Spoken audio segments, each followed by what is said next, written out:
I don't want to worship a God that I'm smarter than or that I'm bigger than. Like, that's not worship.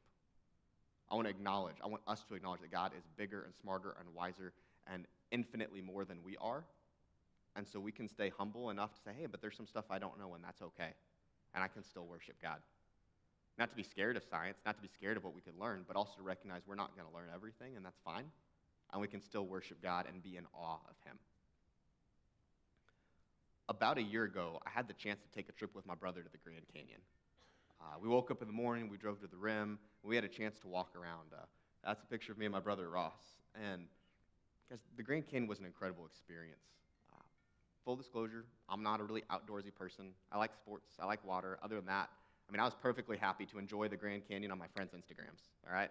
Didn't have a need to see it for myself. But when it became an option, we said, yeah, let's go. And my breath was taken away. I just looked, and it was beautiful, and it was massive, and it was majestic. And we started to hike down into it, and then something called a thunder snow happened, which I'd never heard of before. But it's basically a thunderstorm where instead of rain, it's snowing. So we're hiking down into the Grand Canyon, and there's snow, and there's thunder, and there's lightning, and I'm the idiot who was wearing slip-on shoes, and so that was a mistake. But